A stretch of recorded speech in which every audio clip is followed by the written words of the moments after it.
Respira profundamente. Bota el aire.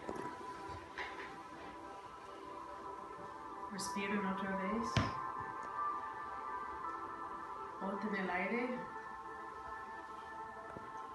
Cierren sus ojos.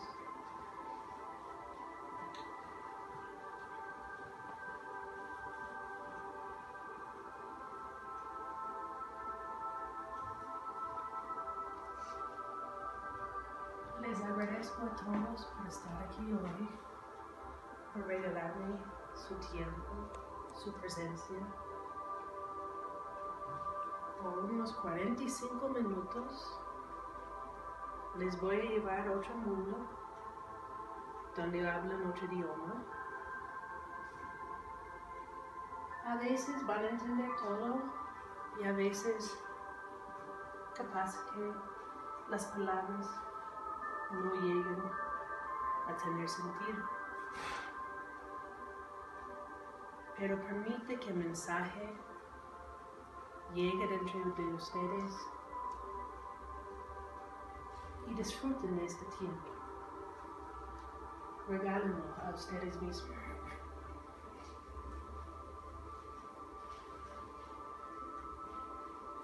Por un momento, acuérdense cuando eran chiquitos y estudiaban inglés. Traten de olvidar de los momentos frustrantes y recuerden los éxitos. Los momentos que se sintieron que habían descubierto algo nuevo. Hoy van a recibir mucha información en inglés. Disfrútenlo.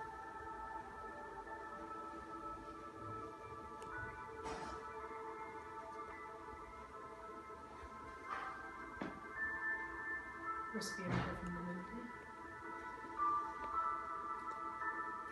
Boten el aire. Breathe in. Hold it. Breathe out. Breathe in one more time.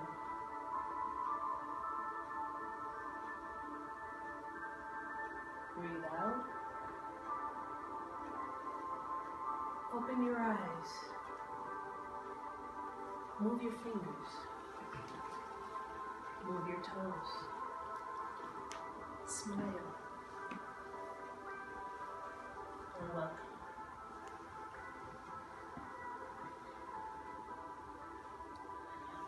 Once upon a time, there was a girl.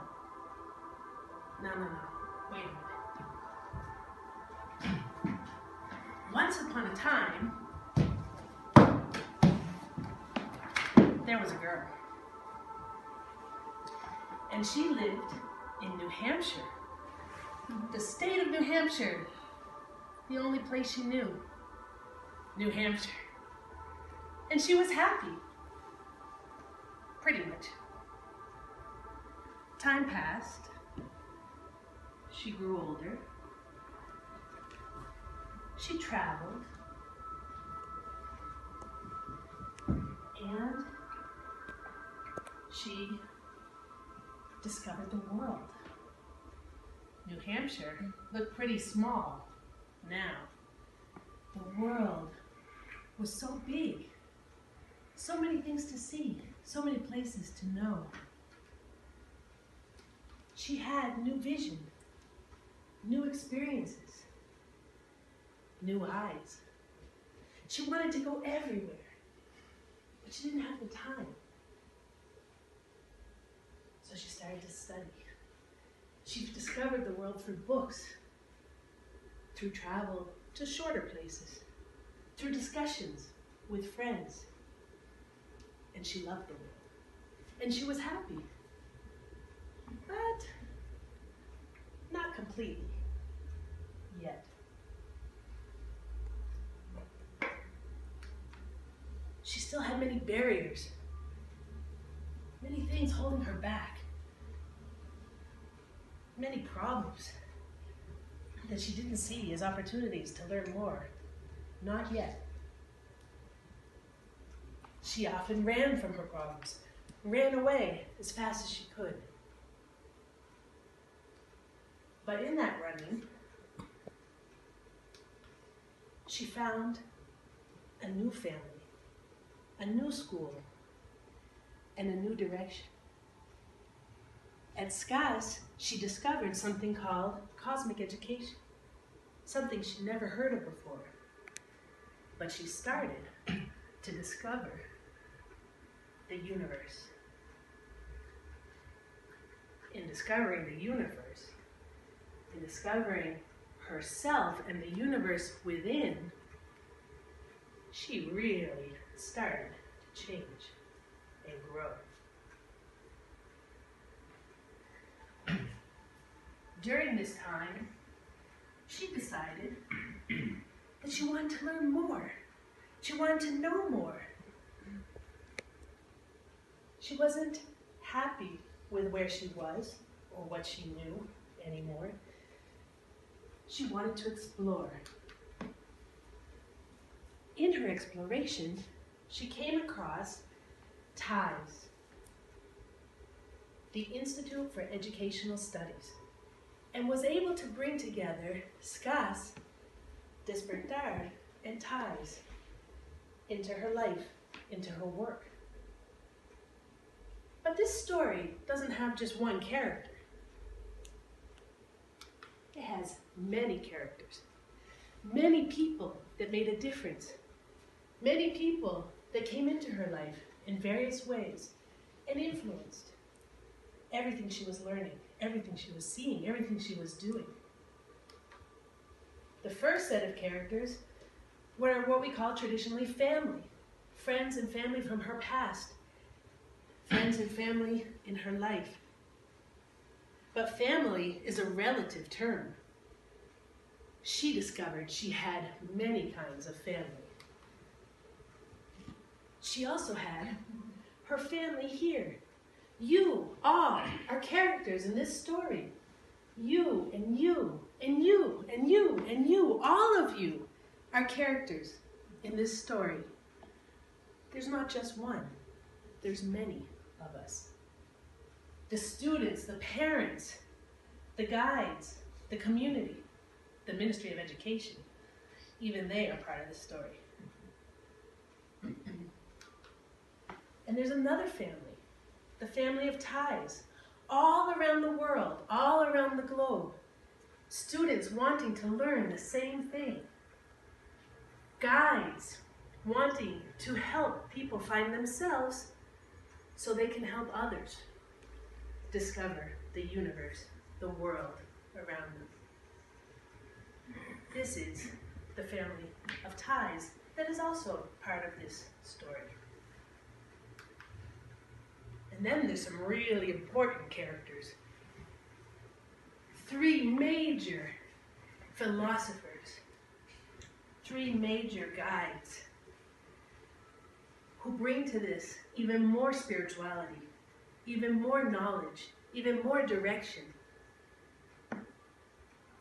We already know Maria Montessori.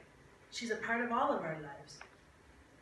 And without knowing it, Thich Nhat Hanh and Krishnamurti are also part of our lives.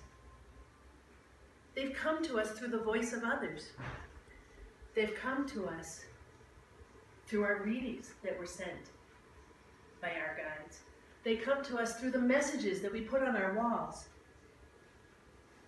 And they're the biggest part of this story that I am telling you today, because they create what is behind the philosophy of TIES and the transformation. And this girl, who thought she was a Montessori guide, was suddenly really a Montessori student, full of curiosity, wanting to learn more, full of expectations, making many mistakes, but growing and learning along the way. The program was designed to help the student lived the experience of the students so that as a guide, we understand better what the students need and how they're feeling. In evaluation, in project-based learning, in student-centered topics, all of this was part of the program. And it was working very well.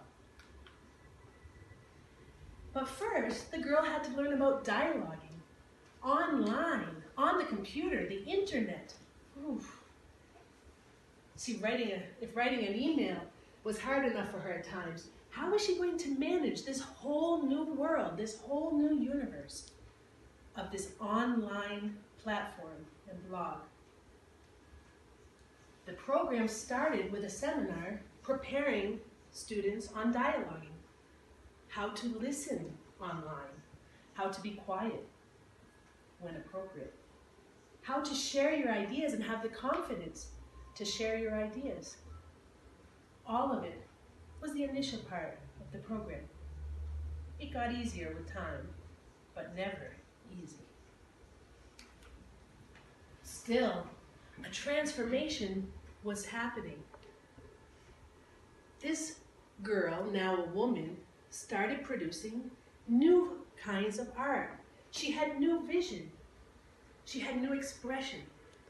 She saw it in the classroom, but she also saw it in her own life, in her own being. Her paintings reflected what was happening internally to her. She could see reflections, transformations, changes, a joy, a spontaneous joy from within, coming out. And she was finding even more peace in her spirituality. She was finding answers. Answers to questions she'd been asking for years. Things she'd been searching for were coming together.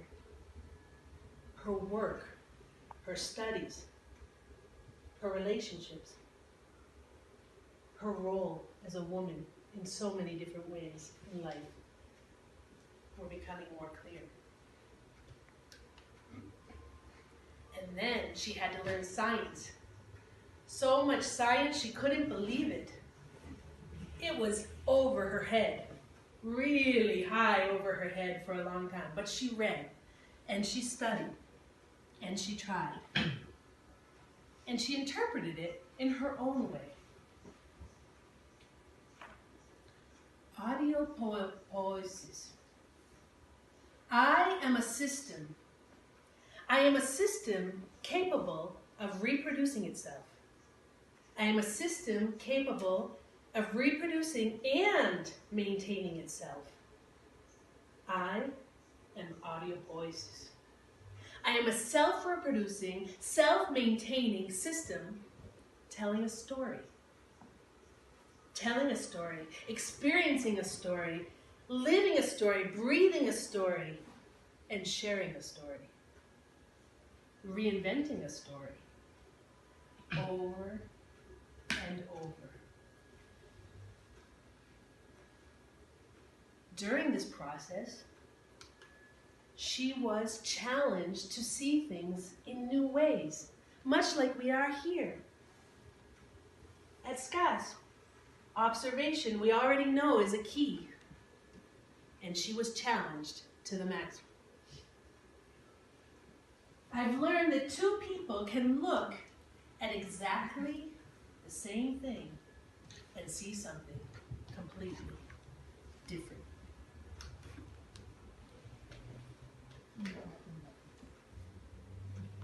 They all saw a cat by Brendan Wenzel. They all saw a cat. The cat walked through the world with its whiskers, ears, and paws.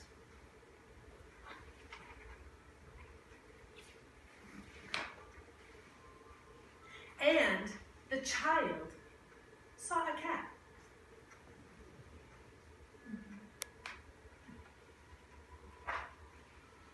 And the dog saw a cat.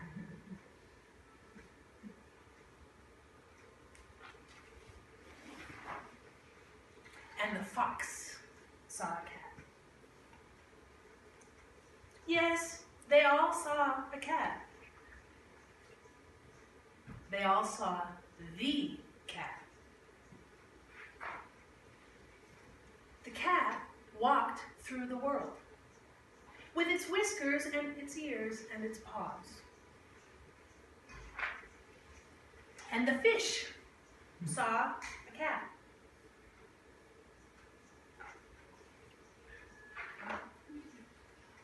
And the mouse saw a cat.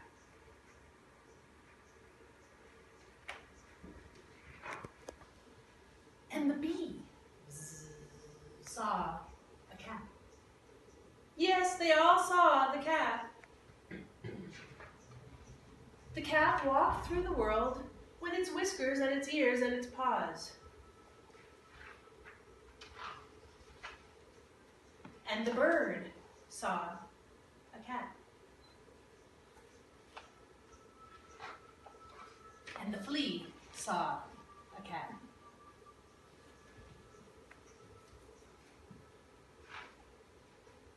And the snake saw a cat. And the skunk saw a cat. And the worm saw a cat.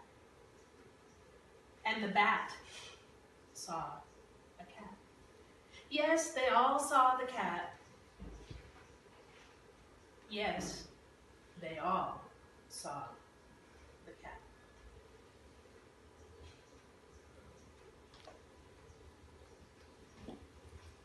So this girl, now a woman, had to keep considering the ideas that she had been introduced to here at SCAS in new and even more complicated ways. Structural coupling was another scientific idea that was a little bit confusing to her at first.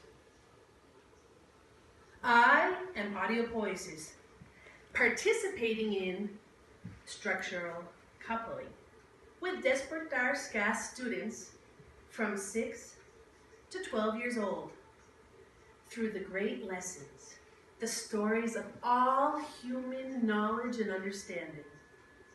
Together, we share recurrent interactions day after day, week after week, over years, which lead to the structural congruence between us.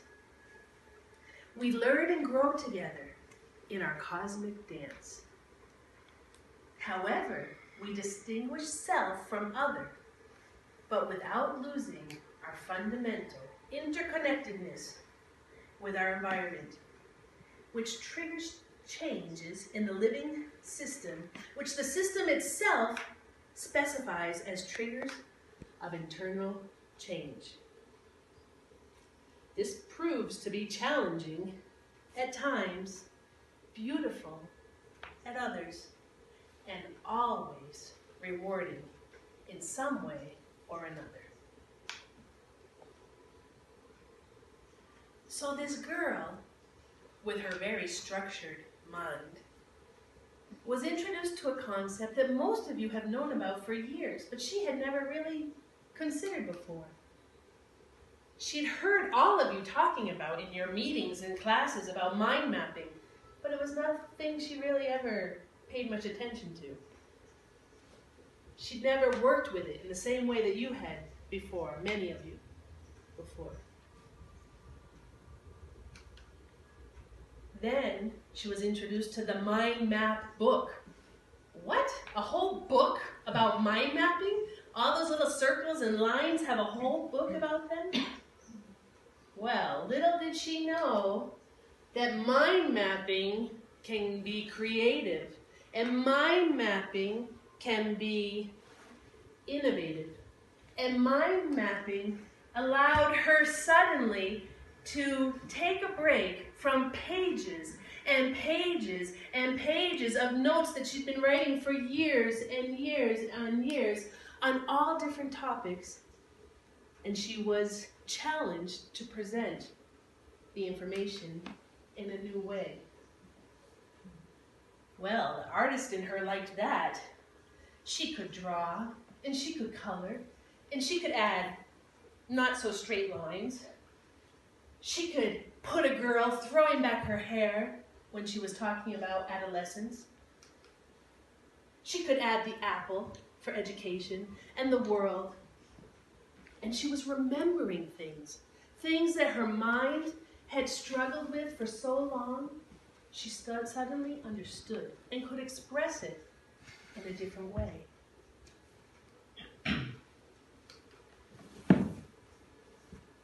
Each mind map became a challenge, became a goal to create something new and different.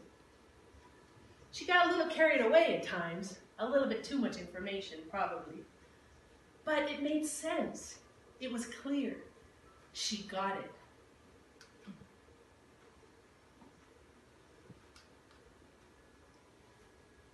Book after book that she read turned into a short summary on one page versus those pages and pages of notes. Then she was introduced to another concept in one of her learning seminars. And as she discovered Montessori radical education in a new way and tied it into cosmic education, she found another way to organize her ideas. In this interrelated system that she'd been studying in science, it was being applied to the concepts of everything she was learning. She had to try it on herself, of course. And then, around this time, things started to click. She knew she had a final project. She knew she had a final paper. She had to come up with some direction. And she knew that there was a transformation going on and that it had to do with cosmic education.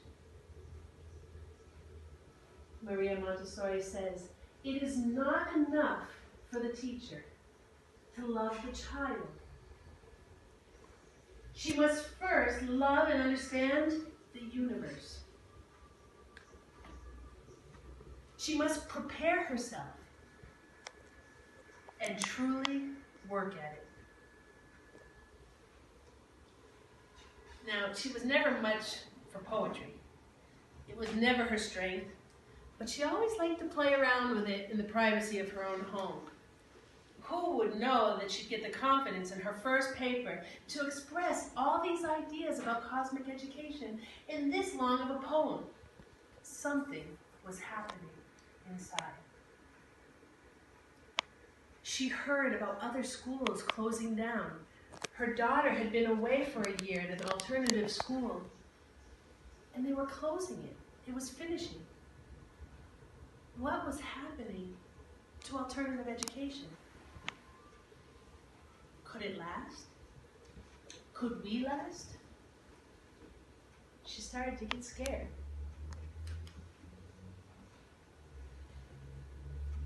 She turned to Maria Montessori and she wanted to understand why cosmic education. Yes, it's really interesting. It's all the human knowledge of these stories, but why? Why in Elemental? Why not in Casa de Niños Dos? Children's House? Why not in Air Kingdom? The high school level? Is the child's mental horizon limited to what he or she sees? No. He or she has a type of mind that goes beyond the concrete. Every child has the power of great imagination. Maria Montessori. This house that she finds herself in now. Children ages 6 to 12 are in the sensitive period of imagination and social relations. This imagination that they're discovering new things and new ideas and exploring is perfect for the great lessons. of all this information. But where were these great lessons? We seem to have lost them or misplaced them. We thought one teacher had a file, then another. Everyone was confused. Suddenly, she began to discover resources all around her. It was like something started to flow. Books, movies, videos, children's stories, theory books, all about cosmic education. There wasn't 1, 2, 3, not even 5 stories.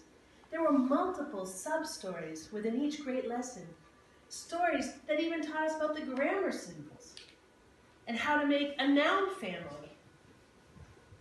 The possibilities were limitless. What would we need, she wondered, to keep this going? To have it somewhere so we don't keep losing the great lessons. That's when the idea of the encyclopedia of cosmic education, if you will, came to her.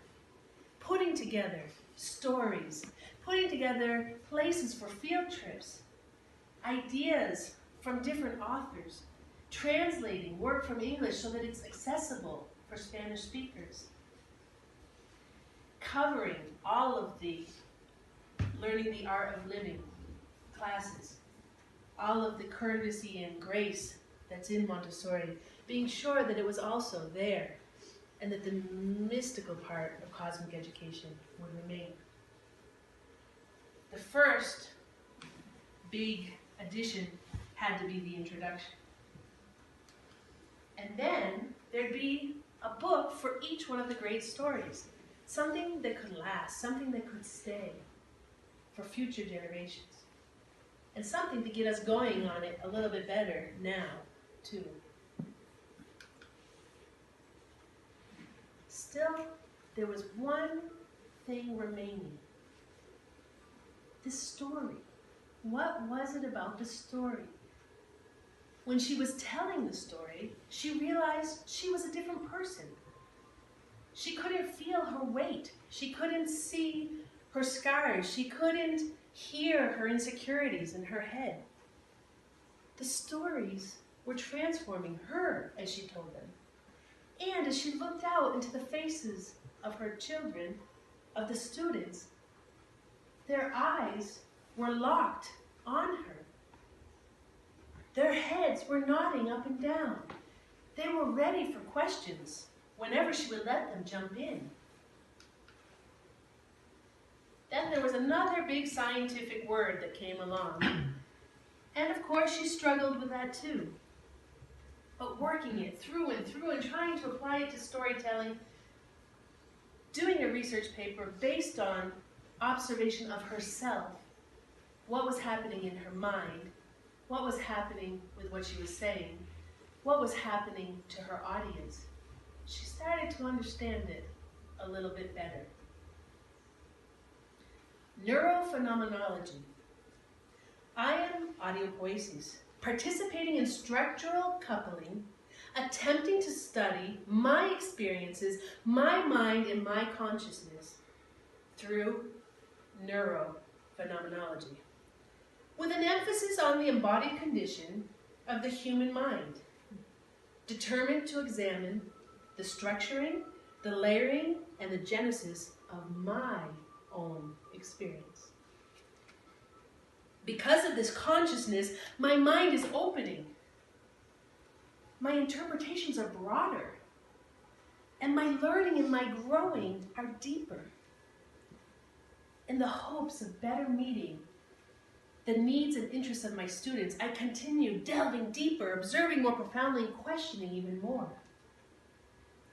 I recognize that we all see the cat in our own way, with our own preconceived notions, background experiences, fears, and present state of mind. In the spirit of Franco Varela, I am approaching introspection with spontaneous capacity. Aware of the needs to practice and master these techniques, I recognized the importance of self-discipline, not particularly my strength, but something in which I am willing and able to invest time. I cultivate my I am, while being a conscious citizen of the universe, tuned into my responsibilities, the influence of my thoughts, words, and actions, and my interconnectedness with everything, in creating a world which I bring forth with others.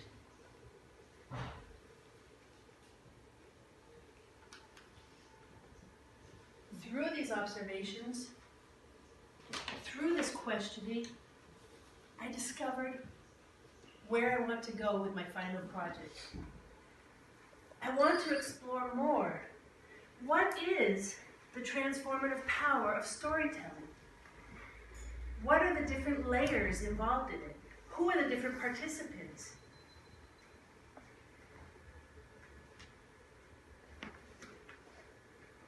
I continue to see the magic that could happen when telling a story. I continue to feel it in my own being.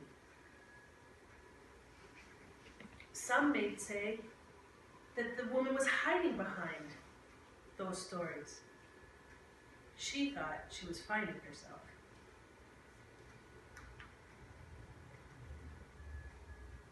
In another attempt to make a mind map, this time through collage and visual,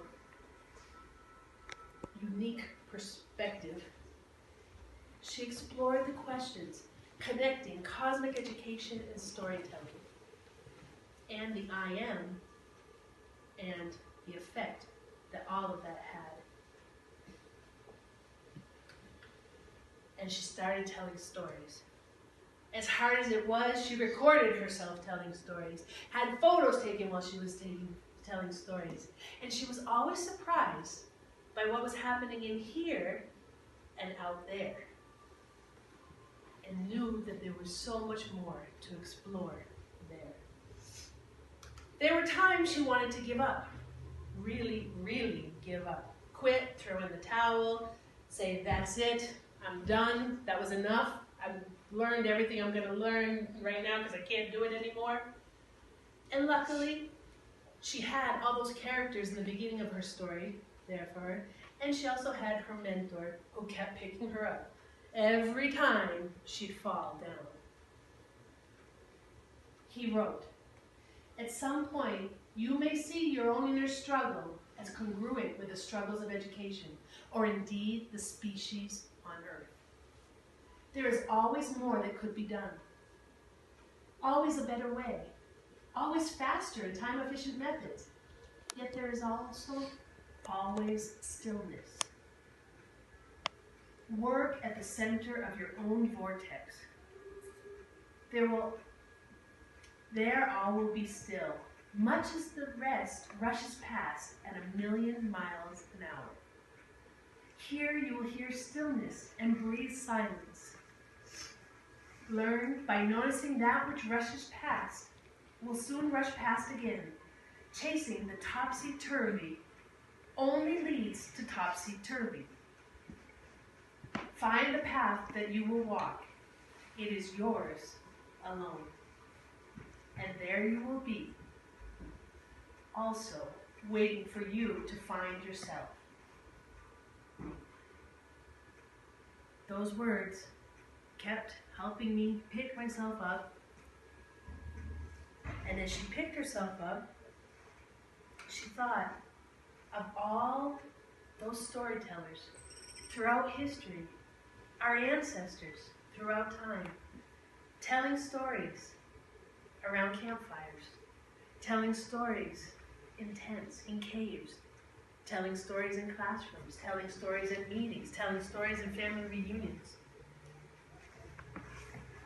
I began this research interested in questioning how storytelling might be transformative for the listener. And today I present you with results in which I have a belief that there is actually more transformation happening the storyteller, him or herself. Think of all the storytellers who have been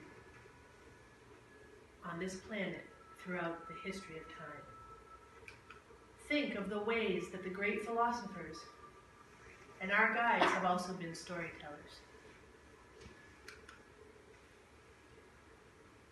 Finally, the young girl, training squire, brave knight, and peaceful woman realized that she was experiencing what Solomon, 2011, in his documentary on Joseph Campbell, refers to as the privilege of a lifetime. I am Tanis, and this is the end. Or is it? Far from what I once was, but not yet what I am going to